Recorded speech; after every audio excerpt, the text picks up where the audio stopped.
Hey yo, it's time for a fountain pen shootout!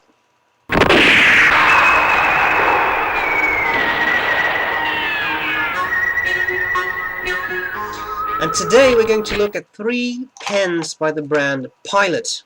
I was asked to do a shootout between the Pilot Plumix and the Pilot Prera, in my case the Iro-Ai, that's the only one I have. And I decided I might as well throw in the Pilot 78G. It's a G. Anyway, these pens don't really have anything in common except for the brand, and I guess you could say that both the Plumix and the Prera are demonstrator pens, that you can sort of see through them.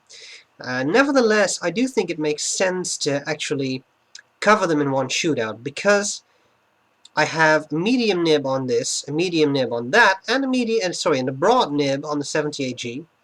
But you can switch them around. You can just take out the nib and the feed from one pen, put them in another pen, because they're completely interchangeable. The funny thing is that this medium is actually in italic, so it's a bit flatter. You'll see that in the writing sample I do. And this one is in italic too, whereas this medium is actually a round, regular fountain pen nib. Okay, so let's cover the pens very briefly. I have separate reviews of all these pens on my channel, so if you're interested in a more in-depth view, then maybe you can check out the reviews. The Prera is the most expensive one. It's a clear pen. It's fairly small. I really like to use this posted, otherwise it just disappears in my hand. This looks like the most traditional fountain pen of the 3, I think. It has a nice clip. It has a converter. It comes with a converter, one of the Con 50 converters by Pilot, so the piston type. The one thing that I think they did wrong with this pen is the inner cap. You see it's white, so if you cap it, you cannot see the nib, which is a bit of a problem. Here I have a Monteverde Artista Cristal. You see that it's very nice. You can actually see the nib in there, which I think looks cool, and that's impossible with this pen.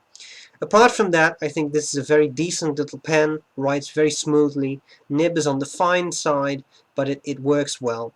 It's a pretty cool pen. The 78G is a pen that, as far as I know, is discontinued, or is going to be discontinued. It's a simple pen. It's not particularly expensive. I think I paid $12. You will find that some bits are a bit cheap. For example, these nice metal rings. They're just painted on. They're not actual metal. You know, stuff like that. But it has a broad nib, which is a nice italic nib. It looks gold-colored. I cannot imagine this is even gold-plated at this price, but nevertheless, I think it's a very decent pen. One of the nice things about this pen is that you can very easily convert it to an eyedropper-filled pen. Just put some silicone grease on that bit of the section, maybe put a little rubber O-ring right there, and you should be fine. So that's cool. It's a very smooth writer. A very nice nib for this price. I think it's fairly impressive. And finally, we have the highly peculiarly shaped Plumix. I'm not sure whether this is meant to be a pen for kids to learn them to write, whether it's meant to be a serious calligraphy pen because of the odd shape, but it's decent. Strangely enough, it has this really weird little cap that comes off, and you can actually post that. What the point of that is completely beyond me, but you can if you would like to. I find it a bit annoying that it has a small cap, because I always want to open it up like this, and then I'm holding the section and the barrel in my hand, so that's a little odd. The nib is medium. It's again an italic, and it's actually quite nice. All of these pens have pretty decent nibs, so that's a good thing. So if you're looking for a small pen, Iro-Ai. If you're looking for a somewhat bigger pen, 78G. And if you're looking for a very big pen, you may as well get the Plumix, although that's shaped fairly peculiarly, so that's something you really have to be into. And that's what I can tell you about the looks of the pens. Again, check out the separate reviews if you want more detailed information. I think the best thing I can now do is show you how to take them apart, if you want to, how to switch the nibs and the feeds, which is very straightforward, and finally I'll do a writing sample. And that's all there's to it. So I hope this is going to be useful, and I'll see you later. Bye bye. Okay, so here we have the Pilot 78G. As far as I know, it's discontinued. We have the Pilot Prera Iro-Ai. If you don't like the demonstrators of this being a clear pen, you can also get them in a bunch of colors. And then we have the Pilot Plumix. show you how to take these apart. There isn't a whole lot to take apart. Screw off cap, and here we have just the barrel. I think it came with one of these converters. It's been a while since I got this, and this is one of the squeeze type aerometric converters. So you squeeze it and then it draws up ink from a bottle. One of the more interesting things about this pen, about all of these pens, is that you can just remove the nib and the feed, and they are interchangeable. So here is my Prera. I could just take out the nib and the feed, and take the nib and the feed of the 78G, at least I thought I could. There we go. And it's in. So then you have a gold colored nib in a broad, whereas this was a silver colored nib in medium. So that's kind of useful, and the same thing happens with the Plumix. But first let's see how you can take this apart. This came with one of those Con 50 converters, a piston type, and then again we have the nib and feed, which you can just pull out. I'm going to put that back together again because I don't want to get mixed up which part goes with which pen. Okay. And then we have the Plumix. The Plumix is a somewhat peculiar pen because you can just open it up. It has this very weird, strange cap. I always intend to unscrew it there, but then you just take off the entire section. So here we have the cap. You take it off. Nib and the feed just slide out. One of the nice things about this nib and feed is that the nib, you see those little notches or ridges there? They sort of click in place on the feed. It's not really kept in place, but at least you know how to position it, and that way you won't accidentally get the feed too far back or something like that. That might hamper ink flow a little bit. Well, then you have the section which completely comes off. I will put another one of those aerometric converters in there for now. Takes a bit of a squeeze, but then it does fit in well. And again, as I said, you can switch out nib and feed with the other pens if you choose to do so. This is a medium 2, I believe. Yes. Yeah, but this is actually a fairly italic nib, so it's not rounded off as with the Prera, which just has one of those little balls of tipping at the end of the nib tines. This one is flattened a bit, so it's an italic nib. You'll see what that does when I do the writing sample. Now, one thing I'd like to point out is that I have converted the 78G to an eyedropper, which is very easy. It's an eyedropper filled pen now. You just put some silicone grease on there. You see you have quite a bit of a, the screw threads are quite wide. Just put some silicone grease on there, and you can use any type of silicone grease. I always use this from the Goulet Pen Company because I know that's exactly the right stuff, but you can buy it from Anderson Pens. You can even buy it from Home Depot type of stores. Just make sure you get clear silicone grease. And there's also a type of silicone cement, I think, which would actually glue your pen in place. That's why I always buy it from pen shops. Then I know exactly that I get the right stuff. Then I added a little rubber O-ring that didn't come with the pen. You can probably see it right there. It's that little black thing that just gives an extra seal. And the nice thing is that you can even fit the cap. It screws on very easily. The rubber O-ring doesn't hamper the threads of the cap. So if that is what you want, a very large ink capacity, then it's very easy to convert this pen to an eyedropper filled pen. You cannot do it with the Prera. I thought I would be able to. I don't believe ink leaked through this bit. I was afraid of that for a second because of course this is a metal ring and then a different type of plastic. I think that was good, but ink just dripped through the section and it just ran out. I guess...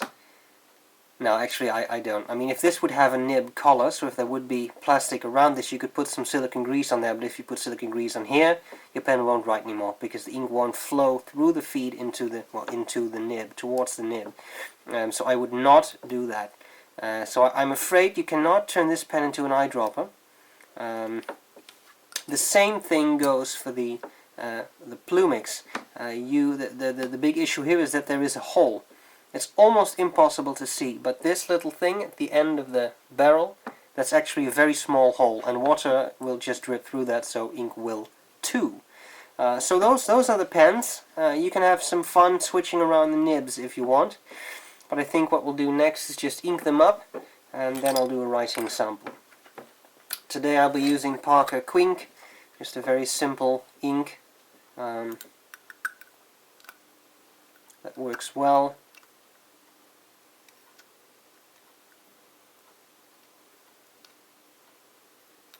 There we go.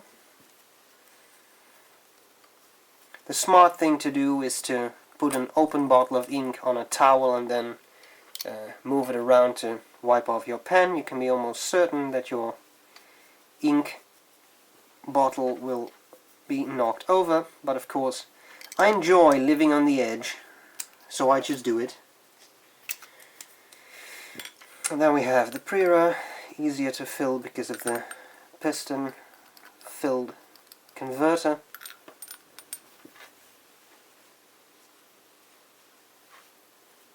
You're all waiting for the ink bottle to fall over, aren't you? Ah, that's okay. Okay, and then there is finally the 78G, which I will not use in eyedropper mode today. I'll just use that aromatic converter.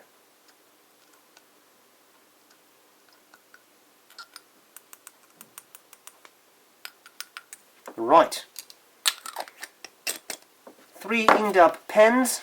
I'll grab some paper and okay, let's do some writing with the 3 pens. I will start with the Prera.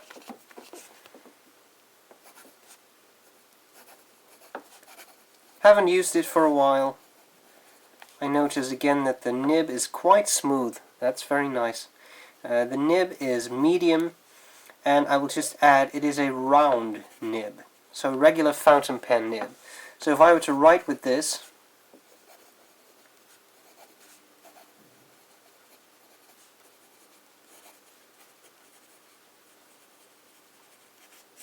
then you'll see you get no line variation, because the tips of the nib are just rounded off, so no matter how I hold it, it just gives you a consistent line.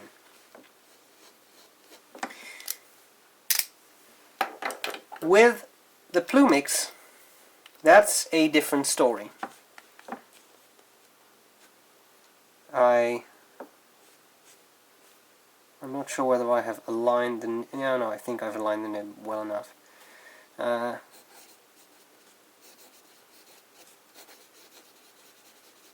What you should see here is that this nib gives you a bit of line variation. It adds a bit of character to the writing. You see the difference between this and that? You'll probably see it a little bit better if I do something like this. I'm not applying more pressure on the downstroke. It's just that this nib is flat and therefore gives you a line variation, which a round nib will not give you. So, when you write with this,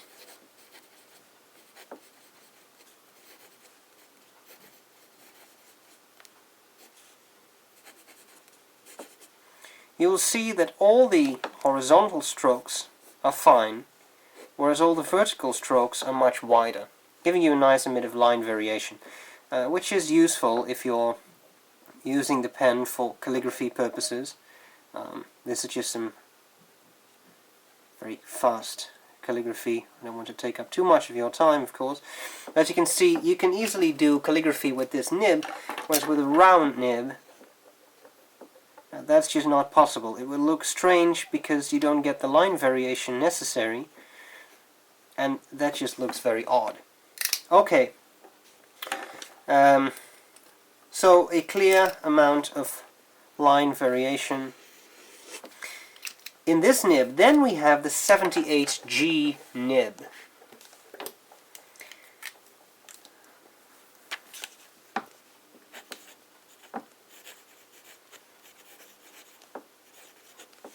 Which is a broad nib. This is also an italic. I like this nib a lot. For such a cheap pen, I think it's very impressive. I think I paid about $12 or something for this. You can see it's a bit wider than the Plumix nib. Not a whole lot, but it definitely is wider. When writing,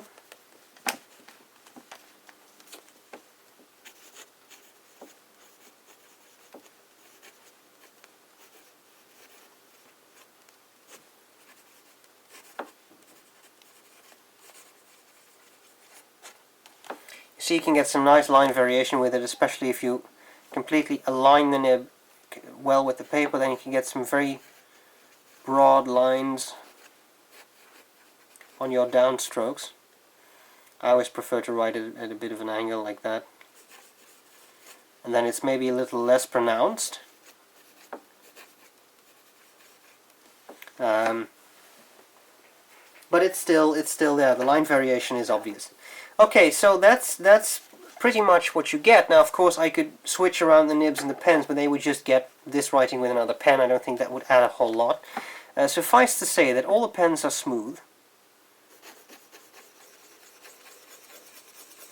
78G, yeah, is definitely smooth.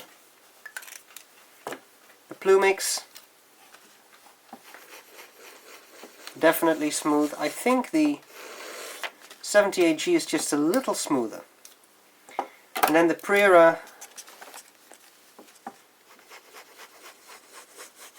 I think that's the smoothest. But because these nibs are italic, the corners of the nib are a little sharper, so you can sort of cut into the paper, which makes it feel like you get some feedback.